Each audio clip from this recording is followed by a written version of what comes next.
Bienvenue à notre série Trucs et astuces. Je suis Sylvain Racine. Et moi, Hugo Sanchez. Hugo, aujourd'hui, on va installer la membrane Cardi. Oui.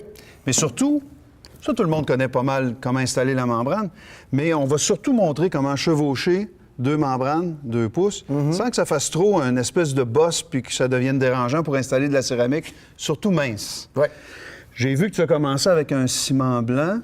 C'est un ciment colle non modifié. Tout à fait. Il est blanc, bien étendu. Est-ce que tu veux installer la première couche de membrane? Absolument. OK. Oh.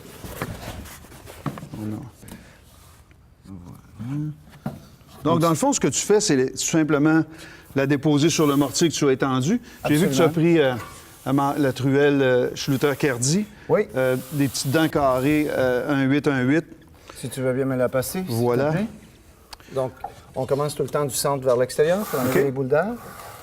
Donc, dans le fond, tu fais tout simplement l'aplatir pour avoir une belle surface de travail, dans le fond. Tout à Pas fait. de bulles d'air, rien de ça. Tout à fait. Puis je vois que tu prends le côté qui traîne de la truelle, si tu veux, pour amener tout le ciment à s'étendre partout. Ici, je vais changer la spatule. On va prendre cette spatule-là. Puis, quand on vient pour finir les côtés, surtout si on vient chevaucher, ce que l'on veut faire, c'est vraiment pousser un petit peu plus fort. OK? OK? De cette façon. Donc, ne pas le faire avec ce côté de la spatule, mais d'y aller avec ce côté-là. Donc, tu vas voir le mortier surchir. On y va avec un petit peu plus de force. L'extra de gomme, sort si au tu bout. veux. OK. OK? Lorsqu'on arrive du côté du bord de la membrane. La même chose de ce côté-ci. OK.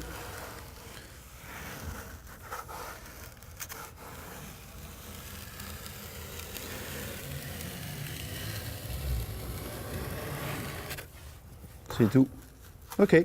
Donc, dans le fond, tout ce qui est l'excédent sort au bout de la truelle et puis au bout de la membrane, puis tu peux ramasser tout ça avec la truelle. Je vois que tu n'as pas mis beaucoup de pression. C'est pas vraiment nécessaire. Hein? Dans le fond, c'est de se créer une belle surface de travail sans avoir de bosse partout. Puis... Tout à fait. En fait, on va tout le temps exercer un petit peu plus de pression sur les extrémités. OK. Puis dans le centre, on va quand même pousser sur la membrane, mais c'est pas une pression extrême, si je peux dire. Excessive, si on veut. Ouais. Mais puis aussi, le fait d'avoir utilisé la bonne truelle ou la bonne quantité de mortier, tu n'auras pas d'excédent de tout ça. Puis, absolument. On ne veut pas se ramasser avec des bourrelets. C'est vraiment fort déplaisant puis difficile à travailler. Maintenant, ce qui est le fun de cette... Tu veux me passer la membrane par terre, Hugo? Bien sûr. Je vais te laisser étendre le mortier. On va faire un joint. Puis pendant ce temps-là, je vais expliquer un petit peu la membrane. Tu sais, on a fait maintenant un côté qui est carrelé, ou quadrillé, si on veut, avec une impression sur le côté. L'autre côté est uniforme, comme dans le fond, ce que la membrane était tout le temps avant. L'idée de ça, c'est qu'on est capable de servir des lignes pour couper, pour se guider. C'est beaucoup plus simple. On a calculé ici 2 pouces. Donc, c'est beaucoup plus simple pour être capable de chevaucher puis être précis dans le 2 pouces qu'on a besoin. Donc, cette largeur-là ou un petit peu plus large, vous allez avoir ce que vous avez besoin. L'autre chose qu'on a fait, c'est donner un coup de main avec la numérotation ici au bout. Donc, si vous voulez savoir, pour être droit, tout simplement, les 2 chiffres sont égales de chaque côté de la membrane quand vous l'installez. La membrane, elle est étanche. Il y a un textile chaque côté, un polyéthylène qui a un textile chaque côté pour être capable de l'accrocher facilement avec du ciment colle non modifié. Donc, c'est ce que Hugo va faire présentement, il est à étendre le mortier en chevauchant sur la membrane naturellement.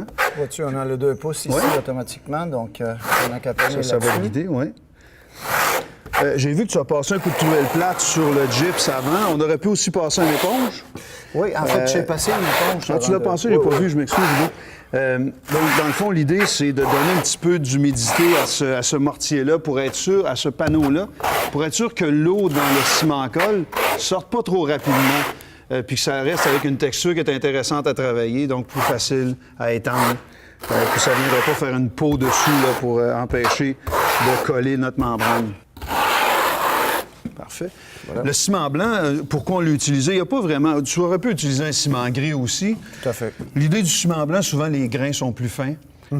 Ça fait moins aussi moins foncé si on a un carreau ou des joints qui sont plus pâles. Donc, le fait d'avoir un ciment blanc Moi, je trouve en tout cas que c'est un avantage. C'est plus crémeux, je trouve. C'est plus comme crémeux, ça se matériel. travaille. Moi, je trouve que ça se travaille beaucoup plus facilement qu'un ciment gris. OK. Ouais. Tiens, Merci. ça va faire les gros travaux. Puis là, c'est là que c'est important d'avoir mis la bonne quantité de mortier, encore une fois, avoir utilisé la bonne truelle pour ne pas avoir trop de ciment ici, comme celle-là, là, la Cardi. Tiens. Merci. Donc, l'idée, c'est vraiment, encore une fois, d'aplanir tout ça. Là, je vois que tu prends le côté arrière ou traînant de la truelle pour aplanir tout ça. Oui. Puis, tu vas finaliser tout ça en poussant sur la truelle au lieu de tirer dessus. Donc, c'est sûr que ça va plus tirer le ciment, en faire sortir un peu plus, pour avoir des joints qui sont moins accrochants et qui sont moins épais lorsqu'on va installer des carreaux plus minces. C'est sûr que si on installait un carreau 12 par 12 ou 12-24, on aurait plus de mortier entre la céramique et la membrane. Donc, ce joint-là serait vraiment pas compliqué. Ce serait pas un problème. Si on utilise des petits carreaux, des pâtes de verre, des choses comme ça, ou des petites mosaïques, on veut garder ce joint-là le plus mince possible. Puis en fait, je pense que tu devrais faire ça à temps plein. Hugo, tu as l'air à faire ça pas mal bien. Merci. Donc, ce chevauchement-là serait vraiment pas un problème à l'installation. Absolument pas. Comme tu peux voir, vraiment, c'est très atténué, là, la différence entre les deux. Oui. Donc, Puis je sais pas si toi, tu faisais ça quand tu installais, Oui. mais moi, souvent, ce que je faisais, j'allais mettre un petit peu de mortier entre les deux, juste pour faire un peu comme on fait avec le plâtre. Là, pour, effectivement, sans exagération, on peut effectivement venir C'est puis, ça. L'étendre comme il faut, faire une espèce de joint comme on ferait avec du plâtre là, de jet, tout simplement. voilà. Fait que comme ça, l'installation serait facile, c'est très propre, puis on n'a pas besoin de se casser la tête avec ça. On a une belle surface de travail. Le joint de chevauchement que tu as fait, parfait. Tu vois, c'est très, très mince, donc on serait capable d'installer même une mosaïque ou une céramique plus mince. Absolument, n'importe quel type de mosaïque, tu sais, des dimensions de mosaïque, on serait facilement capable de l'installer là-dessus. Aucun Parfait. problème. Écoute, beau travail, encore une fois. Merci. Good. J'espère que vous avez apprécié ce truc et qu'il vous servira dans le futur. Pour plus d'informations sur nos produits, visitez notre site Internet à l'adresse www.schluter.ca. Abonnez-vous à notre chaîne YouTube pour être au fait des dernières vidéos. Puis si vous avez aimé cette capsule, n'oubliez pas de regarder la prochaine ici.